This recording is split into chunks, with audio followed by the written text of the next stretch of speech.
Amen. Like I said, Papa, before I be saying, Papa, I'm about yeah, but to make it to make up, baby, I agree. I have purpose of gathering. Yes, you want. Hallelujah.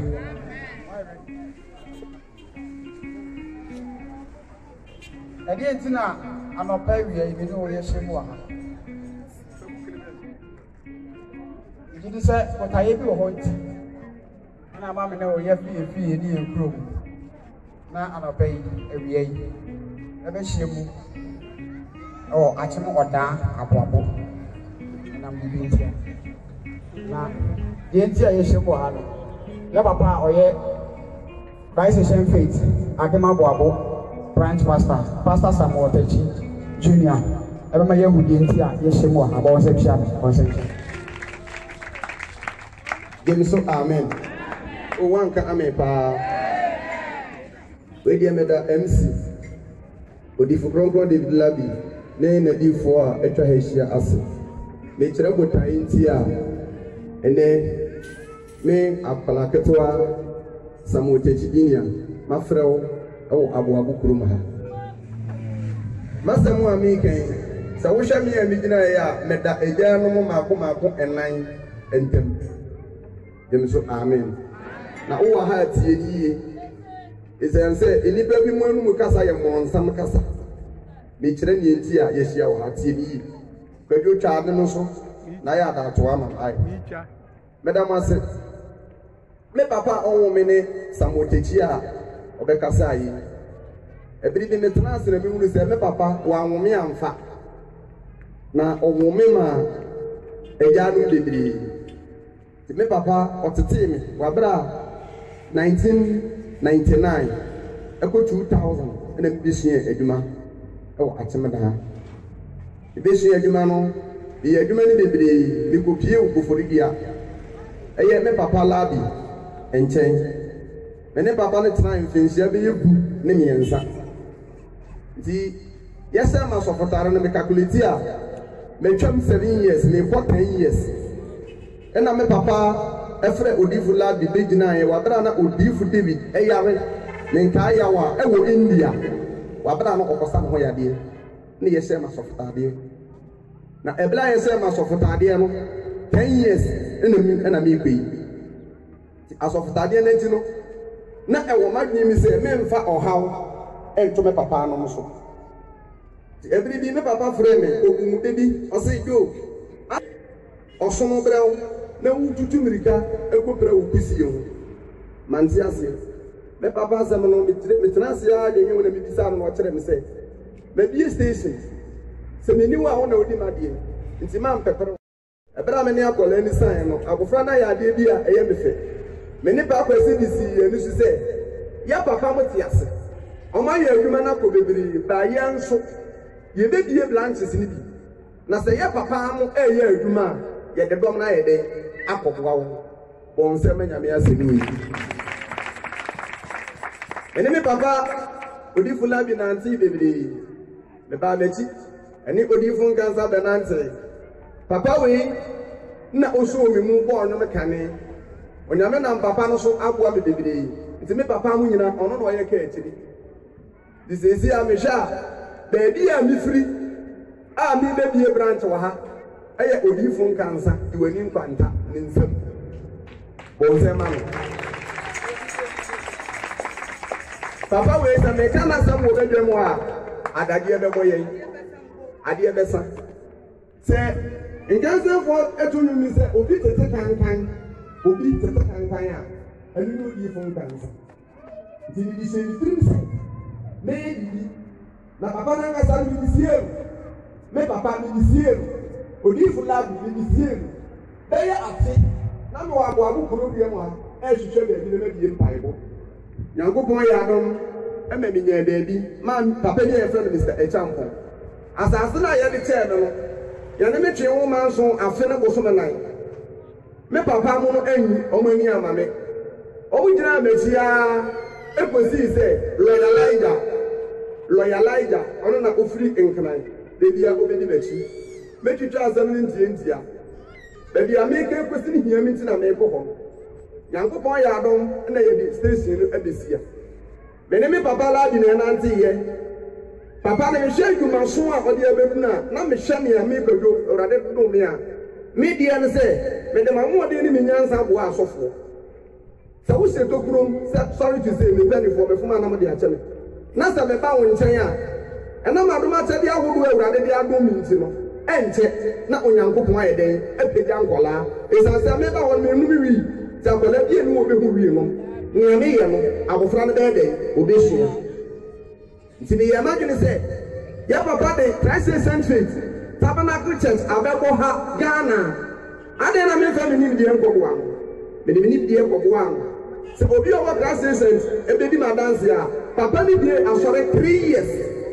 yɛkɔ convention bi a meka ho biribi a yɛbɛyɛ bia na meka ho nanso na menyɛ Christ St. sɔfo mekɔ convention United me ankasa certificate a yɛde maa me yɛ African Faith ɛne yɛde bɔ me nti odifo labi kyerɛ me sɛ kɔdwe mabrɛ ho nti na yɛ wo kyerɛ me na wode kasa a wonim no ɛde aboa mampupu me ti da yɛ papa ka saa asɛm ne yɛ wɔ ayi ase ɛna ɔfrɛ me papa na menim nti ɔkyerɛ me by force branch yi a mede bɛsi a m'ani so ade ho ne sɛ mempɛ sɛ mede me bɛɛden ɛbɛto me papa no so nti dwumadi a meyɛ ɔsoro nyankopɔn ne me danseni sɛ meyɛ obi a sɛ metu anamɔ akɔ me papa bi sɛ na me 10 million 5 million anaa 16 million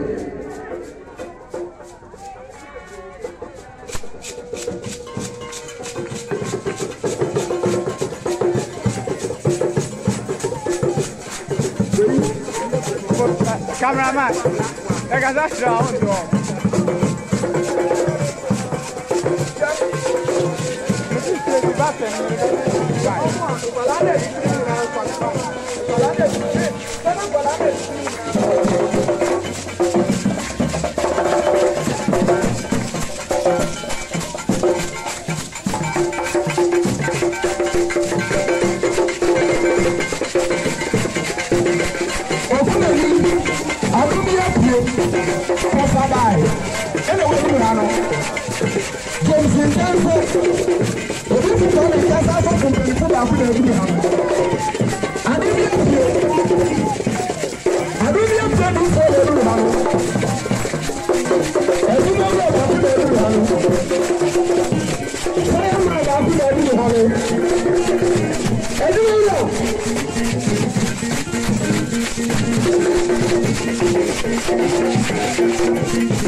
Amen.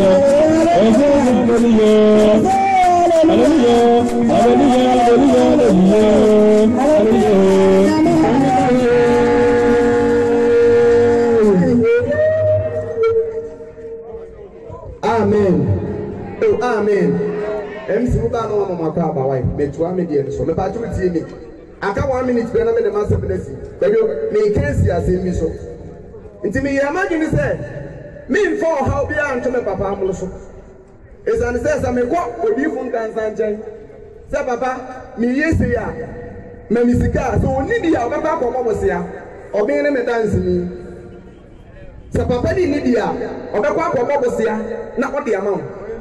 Say me ka tire obi fun la bi ya. Obeka say you gbedu mate. Oni di obekwa ko mo se ya nti me imagine say every me papa teti so kopa me papa en kan so me mu obi am ne. And I made it do a SSS on the Queen of the easy. Now, I dear about one who faith and sort of want to say, Ye am Papa, I want to make a question. Sir, be African faith, I am a town fully united. For sure. So be a united, I am a town for the Christ faith. So be a Christ faith, I am a town for the Christ essence. I hope I make a question. So be a Christ center, I am a town for any Adumia Pimela project. Every member on now the African faith, but the name united in Masodia. The minimum said, the be a young one at Tumpai, near ya, so the conformer or different coming Campania. Near and Crawford and I'm say, Martin, mean to mean register sort of maintain me. Me say, Mammy, some million our Wabuha. Nasa odifu labi ya conventional. Me di ni penu no abekwa akobwa won. Bia na metibi enyago kosika 2 million bi. Na me di akobwa papa no di atene bere so. Sa odifu kansa di wani nkwanta na oya. Me nya 5 million dia. Papa no odebeto koko. Sa me papa techi na oya. Me papa Moses Apoli na oya. Me de bekwa akobwa no. Ene na do ato no. Do oleto no. Do oleto no. Munka also do or let on one African faith on another papa no so one year united do Afran cancer and go where you are me abra me you man at I'm never who there me papa no me no be nan to professor papa for no one show me you man so what did you say you know where Afran cancer man. So when you answer, I didn't agree with him. Or you go back to your house. As I said, Papa, you do me a question. It's a mean to me one question. That be Papa, you mean your faith. Papa, the minimum of faith. It's a beautiful lobby. Can say same faith. I made them a whole thing. And we are entering about the camera. So, many of people about the camera. Sir, now you pay that can say same faith. The minimum of faith.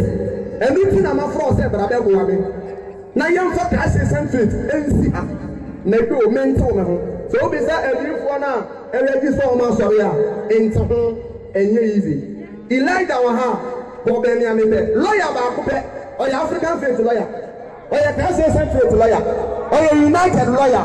As for your near Jabba, you know, let them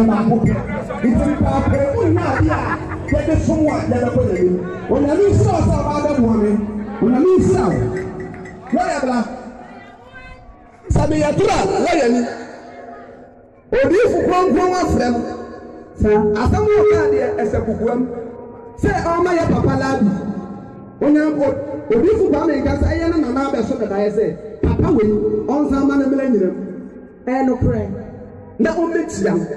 I didn't know my own one of our saying, and I want the one so far, every day. Well, I'm back on the boy. We're 2 1 on a year. And then the other papa, and I ain't about my near. So united in the yard here. Master, I've been here to your sofa, and now to feel it, I'm shy young flower. Me make tea, Puma young papa, and the minute said, they will feel tobacco. In the midst of the Amen. Don't someone ever Pastor Samuel Jr. Amen. Oh, amen. What's an answer to our home? You're a to one. You're new to this star boy. ɛne naaki paso mo nka mo na mo bɛma yɛn no na yɛngye collection of it aseda afɔ wɛ amen oh amen sɛ na yɛsi agye yɛafɔrebɔ no yɛ a yɛwɔ nifa so ha no yɛne yɛbɛto collection no first na yɛ a yɛwɔ ha no yɛafo second ahafoɔ no ato third na yɛ papa sɔfoɔ no ato last hallelujah amen yɛpa kyɛ wɔfa wɔn sɛ sɛ ɔkɔtɔkɔ na yi sika ɛso paa wɔ mu no yɛfa to collection sɛ wura yɛbɔ aseda afɔre amasafo no a deɛ wo wallet ne mu deɛ wo purse ne mu hwɛ deɛ ɛso paa wɔ mu na yi ne yɛmfa mbɔ aseda afɔre no awurade hallelujah yɛne wɔn a ne yɛdi ka to first amen amen amen onyame nhyira no nyɛ ɔkɛseɛ so agye three na wohwɛ fi na obibi a obi a na mekae wɔ sɛ YouTube channel no sɛ wo subscribe to Faith Ministry TV a ɛfa wɔkyɛ fa wɔsa bɔ subscribe button no so wo subscribe wie a notification button adɔma na ɛwɔ subscribe button no so no fa wɔkyɛ fa wɔsa bɔ so na activate sɛ na ɛbɛyɛ da biara yɛde biribi to YouTube a abɛka na mesan so akae wɔ sɛ Faith Ministry WhatsApp page no so ayɛ ready pretty and now share video you can create Facebook Faith Ministry TV WhatsApp page you know to me about just offer to our WhatsApp platform so now man e good screen na say no about your father man na send me message what send me message am about your faudi ka ho ye save ni am faudi and so WhatsApp platform so ye nche onyame sem na day in day out be because wa ye nku na ye li am kita amen bia to so mi enu so no nyame adom Faith Ministry TV ye no di for kwame ngansa nyom every the next level I the good audio mark Kwame Ngasa nyum yen cancer so they pushing it to the next level the Faith Ministry TV you creating account our audio mark active CCI me about to be will be for audio mark na search Faith Ministry TV our audio mark what searching as a bar on sabo follow Faith Ministry TV our audio mark na so follow and cancer nyum ni na beba na the ebe ye and cancer juntini be na person tie ni say minister ochiri na abeto tie no nyuma say nana jebi na abeto tie no nyuma say akamani ampo na abeto tie no nyuma say abo amari nso ukọ audio mark na search Faith Ministry TV na say ba o search juntini ni din a ebi nana jebi a na nyum ni nyina beba de ope no abo atie say akamani ampo na triumphant singers kokori dia for ma juntini bi abeto tie no nyum ukọ audio mark na search enyum na ebi nana ubo nana jebi pe na nyum na ewo honum beba abo amari na nyum na ewo honum beba na watimi abo na watimi atie na ye de ahye onyankopɔ de anonyam me da wate se watie me na me kɔ sa aka wo se bobode na kɔ audio mark na create account wo honum na follow Faith Ministry TV audio mark na support na mo dey support YouTube na ye na over 2000 subscribers no emphasize support ni eja na nko audio mark ne fa nko pushi odibu Kwame Nkansa sorry e wo ho no say na be aye so yanyom no ama no ne obi bia betini I get access to them easily me da ma say matie me number support Faith Ministry TV onyankopɔ nhyia mo na nyamo kɛse na onye makoma so ade ma mo amen bye bye. That's all right, nice and good.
in the corner.